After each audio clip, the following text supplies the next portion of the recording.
Thumbnail చూసి ఈ video చూస్తున్నారంటే నాకు అర్థమవుతుంది ఏంటంటే చాలా మందికి చీట్ కోడ్స్ నీడ్స్ అని. ఈ వీడియో యావరేజ్ స్టూడెంట్స్కి టాపర్స్కి ఇద్దరికి యూజ్ అవుతుంది. నువ్వు ఖచ్చితంగా 10,000 బిలో ర్యాంక్ తెచ్చుకుంటావు, అది నా గ్యారంటీ. నేను అబ్జర్వ్ చేసిన ప్యాటర్న్స్, నేను అబ్జర్వ్ చేసిన చీట్ కోడ్స్ అవన్నీ మీతో షేర్ చేసుకుంటాను. నేను అనాలిసిస్ చేసిన ప్యాటర్న్స్, ఈ చీట్ కోడ్స్ అనొచ్చా ప్యాటర్న్స్ అనొచ్చా నాకైతే అంత ఐడియా లేదు. ఎంసెట్లో అయినా ఏ సెట్లో అయినా, ఎంసెట్ ఈ సెట్ ఏపీటీఎస్ ఏ సెట్లో అయినా కానీ నీకు హై మార్క్స్ రావాలంటే అంతా అయిపోయింది, ఒక 30 minutes గ్యాప్ ఉంది. అలాంటప్పుడు నువ్వు ఎలాంటి టిప్స్ యూజ్ చేయాలి అనేది ఇప్పుడు డిస్కస్ చేద్దాం. First of all pattern design ఎట్లా ఉంటుంది అని అంటే, నువ్వు అబ్జర్వ్ చేయి. టైం మేనేజ్మెంట్ అనేది చాలా ఎఫెక్ట్ చూపిస్తుంది మనకి. అంటే నేను అబ్జర్వ్ చేశాను ఆల్రెడీ. నేను కొంతమంది టాపర్స్ నుంచి వాళ్ళ నుంచి అంటే ఎలాంటి టాపిక్స్ వస్తాయి ఏంటి అని నన్ను ఆ మ్యాటర్ అంతా గ్యాదర్ చేసి ఇప్పుడు మీకు చెప్తున్నాను అన్నట్టు. ABCD ఉంటాయి కదా అన్నట్టు. సో ఇది నేను చెప్పాలనుకున్నది. తమ్నెల్ చూసి ఈ వీడియో చూస్తున్నారంటే నాకు అర్థమవుతుంది ఏంటంటే చాలా మందికి చీట్ కోడ్స్ నీడ్స్ అని. ఈ వీడియో యావరేజ్ స్టూడెంట్స్కి టాపర్స్కి ఇద్దరికి యూజ్ అవుతుంది. యావరేజ్ స్టూడెంట్ ఏమో జస్ట్ క్వాలిఫై అవుదామన్నా కానీ వాళ్ళకి యూజ్ అవుతుంది. టాపర్స్ ఇట్లా అవుట్పుట్ ఎక్కువ తెచ్చుకోవాలి అనేది మొత్తం డిస్కస్ చేద్దాం ఈ వీడియోలో. అంటే నేను అబ్జర్వ్ చేసిన ప్యాటర్న్స్, నేను అబ్జర్వ్ చేసిన చీట్ కోడ్స్ అవన్నీ మీతో షేర్ చేసుకుంటాను. టాపర్స్ అంటే మీరు ఏదో అన్ని చదువుతారు అని ఫస్ట్ అట్లా ఫిక్స్ కాకండి. టాపర్స్ అంటే వాళ్ళు certain rules, certain tricks short టైంలో ఎట్లా ప్రిపేర్ కావాలని వాళ్ళు చూసుకుంటారు. టాపర్స్ అంటే ఏదో అన్నీ చదువుకొని పోయి ఎగ్జామ్ రాసే టైపు ఉండరు, చాలా మటుకు అయితే అట్లా ఉండరు. సో వాళ్ళు ఏం చేస్తారంటే కొన్ని ట్రిక్స్ ప్లే చేస్తారు. అందరిలాగా ఏదో ర్యాండమ్గా అన్నీ చదువుకోవడం కాకుండా వాళ్ళు ఎట్లా ప్లే చేస్తారు అనేది అవి కూడా డిస్కస్ చేద్దాం.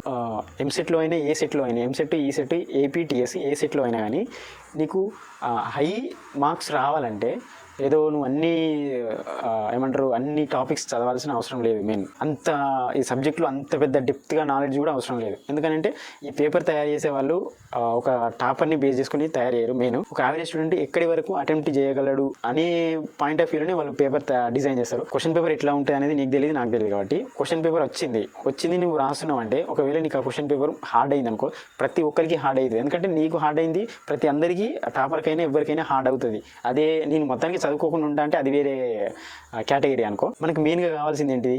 అక్యురసీ, స్పీడ్, అంతేనా? ఇంకో ప్లస్ పాయింట్ ఏంటంటే మనకి నెగిటివ్ మార్కింగ్ లేదు.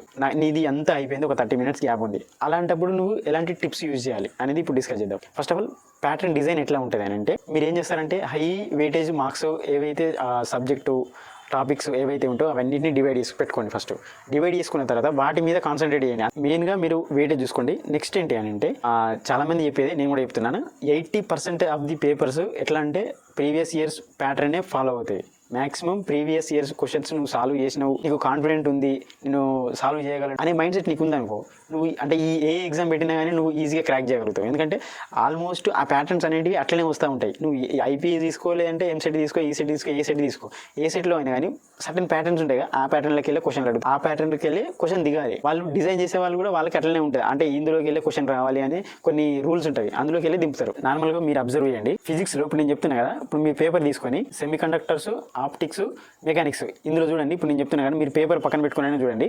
ఎట్లా అంటే మ్యాక్సిమం క్వశ్చన్స్ ఈ టాపిక్స్కి వెళ్ళి క్వశ్చన్ పేపర్ లేకుండా ఉంటుందా అనేది ఫస్ట్ అబ్జర్వ్ చేయండి. అంటే నేను అబ్జర్వ్ చేశాను ఆల్రెడీ. నేను కొంతమంది టాపర్స్ నుంచి వాళ్ళ నుంచి అంటే ఎలాంటి టాపిక్స్ వస్తాయి ఏంటి అని నన్ను ఆ మ్యాటర్ అంతా గ్యాదర్ చేసి ఇప్పుడు మీకు చెప్తున్నాను అన్నట్టు. తమిళ ఏమో చీట్ కోడ్స్ అని చెప్పి ఇదంతా ఏంది చెప్తున్నావు బ్రో అని నువ్వు అనుకుంటచ్చు. ఇప్పుడు ఆ చీట్ కోడ్స్ ఏంటి అని అంటే, చీట్ కోడ్స్ అంటారా దీన్ని ప్యాటర్న్ రికగ్నిషన్ అంటారా నాకు తెలియదు. బట్ నేను అబ్జర్వ్ చేసిన ప్యాటర్న్ ఏంటి అంటే, ABCD అని 4 ఆప్షన్స్ ఉంటాయి. ఆ 4 ఆప్షన్స్లో ఎంసెట్లో 160 క్వశ్చన్స్ ఉంటే, ఆ 160 క్వశ్చన్స్లో అంటే నేను అబ్జర్వ్ చేసిన ప్యాటర్న్ ఏంటి అంటే, 160 క్వశ్చన్స్లో నీకు 40, 40, 40, 40 ఇట్లా డివైడ్ చేసుకుంటే A40, B40, C40, D40, 4 4 16 సరిపోయిందా?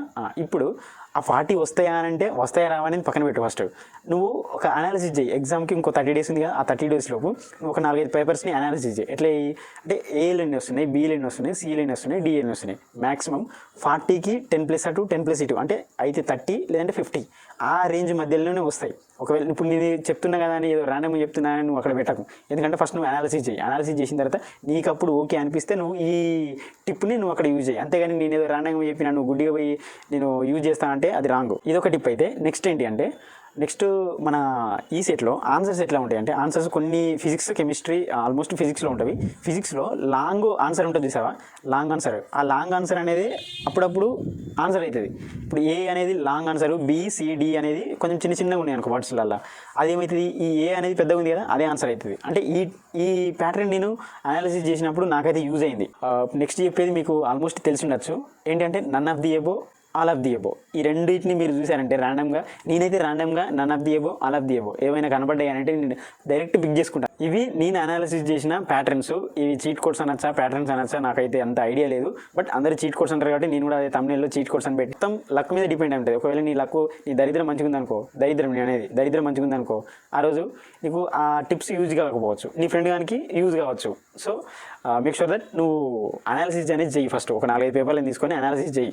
అంటే ఈ టిప్స్ అనే కాకుండా ఇంకా డిఫరెంట్ టిప్స్ ఉంటాయి. అంటే ప్యాటర్న్ రికగ్నిషన్స్ డిఫరెంట్ ఉంటాయి. వీటిని నువ్వు ఏదో ర్యాండమ్గా నువ్వు క్వశ్చన్ వచ్చింది కదా ఆన్సర్ పెట్టడం కాకుండా నువ్వు ఆ క్వశ్చన్ని అనాలిసిస్ చేయి. ఇంకొక నా టిప్ ఏంటంటే, నువ్వు ఎప్పుడైనా ప్రీవియస్ ఇయర్స్ క్వశ్చన్స్ సాల్వ్ చేస్తున్నప్పుడు ఏబిసిడి ఉంటాయి కదా, ఏబిసిడి నువ్వు ఏదో ఆ క్వశ్చన్ చదువుతున్నావు, పర్టికులర్ క్వశ్చన్ చదువుతున్నావు, ఆ క్వశ్చన్ చదివినప్పుడు దానికి ఆన్సర్ ఏదో నీకు ఒక 2-3 క్వశ్చన్ పేపర్స్ సాల్వ్ చేస్తే నీకు ఆన్సర్ డైరెక్ట్ తెలిసిపోతుంది. నువ్వు అట్లా చేయకుండా కొంచెం డిఫరెంట్గా ఆలోచించి. ఎట్లా అంటే 4 ఆప్షన్స్లో ఒక ఆప్షన్ ఆన్సర్ అయిందా, మిగతా 3 ఆప్షన్స్ ఉంటాయా, మిగతా 3 ఆప్షన్స్కి ఏది క్వశ్చన్ అవుతుంది అనేది అనాలిసిస్ చేయండి. అప్పుడే మీకు ఒక క్వశ్చన్ ప్రాక్టీస్ చేసినప్పుడు 4 క్వశ్చన్స్ అటెంప్ట్ అవుతాయి అన్నట్టు. సో ఇది నేను చెప్పాలనుకున్నది. ఫస్ట్ మొత్తం ఆ పేపర్ని ఒక 4-5 ఇయర్స్ పేపర్స్ని అనాలిసిస్ చేయండి. అనాలిసిస్ చేసిన తర్వాత దానిలో నువ్వు కొన్ని ప్యాటర్న్స్ని అబ్జర్వ్ చేయి. ప్యాటర్న్స్ని అబ్జర్వ్ చేస్తే నువ్వు కనుక ప్యాటర్న్ని అబ్జర్వ్ చేసినావు అనుకో, నెక్స్ట్ క్వశ్చన్ అందులోకి వెళ్ళి దిగుతుంది. ఇది రాసి పెట్టుకో. ఒకవేళ ఇట్లా దిగలేదు అనుకుంటే నువ్వు నెక్స్ట్ ఎగ్జామ్ అయిపోయిన తర్వాత ఈ కామెంట్ సెక్షన్లోకి వచ్చి కామెంట్ రాయి, బ్రో నువ్వు చెప్పింది అంత ఫేకు, ఇట్లా కాలేదు అని నువ్వు కామెంట్ చేయి, నేను పడతా. సో ఇప్పుడు క్యాటలిస్ట్ స్టార్ట్ చేద్దాం. ఏంటంటే ఫస్ట్ నుంచి మనం ఏం చెప్పుకున్నాం,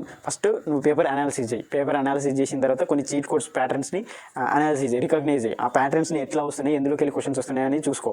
నెక్స్ట్ ఈ చీట్ కోడ్స్ ఉన్నాయి కదా, ఈ చీట్ కోడ్స్ మళ్ళీ నాకు వర్కౌట్ అయినాయి, నీకు వర్కౌట్ కాకపోవచ్చు. మేక్ షూర్ దట్ నువ్వు నీకు వర్కౌట్ అవుతున్నావా అవుతలేవా అనేది చూసుకొని పెట్టుకో. ఏపీ సెట్ అయినా టీఎస్సీ సెట్ అయినా రెండు సేమే. ఇంకో టిప్ ఉంది, none of the above all of the above అవి అలాంటివి ఉంటాయి కదా, అలాంటి వాటిని కూడా నువ్వు అబ్జర్వ్ చేయి. నెక్స్ట్ ఈ లాంగ్ ఆన్సర్స్ అంటే క్వశ్చన్ ఇంత ఉంటుంది, లాంగ్ ఆన్సర్ మొత్తం ఇంత ఉంటుంది ఆన్సర్, అలాంటివి నువ్వు అబ్జర్వ్ చేయి. టైం మేనేజ్మెంట్ అనేది చాలా ఎఫెక్ట్ చూపిస్తుంది మనకి. అందరూ చదివినట్టు కాకుండా, అందరూ అబ్జర్వ్ చేసిన ప్యాటర్న్స్ కాకుండా నువ్వు కొంచెం డిఫరెంట్గా చదివినావు అనుకో, నువ్వు ఖచ్చితంగా 10,000 బిలో ర్యాంక్ తెచ్చుకుంటావు, అది నా గ్యారంటీ. ఖచ్చితంగా మంచిగా ప్రిపేర్ అయితే ర్యాంక్స్ అనేది వస్తాయి, అవి ఎక్కడికి పోవు. ఎందుకంటే అది ఇట్స్ కంప్లీట్లీ డిపెండ్స్ అపాన్ నీ హార్డ్ వర్క్ మీద డిపెండ్ అయి ఉంటుంది. నెక్స్ట్ వీడియోలో మనం ఈ మ్యాథ్స్, ఫిజిక్స్, కెమిస్ట్రీలో ఏం ఇంపార్టెంట్ టాపిక్స్, ఏం చదువుకోవాలి, ఏ టాపిక్స్కి వెళ్ళి ఇంపార్టెంట్ వస్తాయి అనేది డిస్కస్ చేద్దాం. ఒకవేళ మీరు ఓకే అంటే, ఓన్లీ నేను షార్ట్ కట్స్ యూజ్ చేసి టాపర్ అవుతా అని అంటే లాస్ట్కి బిస్కెట్ అవుతుంది. సో మీకు ఈ ఇంపార్టెంట్ టాపిక్స్ అనేవి కావాలా వద్దా అనేది నాకు కమెంట్ చేయండి. కమెంట్ చేస్తే నాకు దాన్ని బట్టి నేను వీడియో చేయాలా వద్దా అని డిసైడ్ అవుతాను. మీకు ఏమేమి వీడియోస్ కావాలని కమెంట్ సెక్షన్లో చెప్తే నేను అవి కూడా ట్రై చేస్తాను.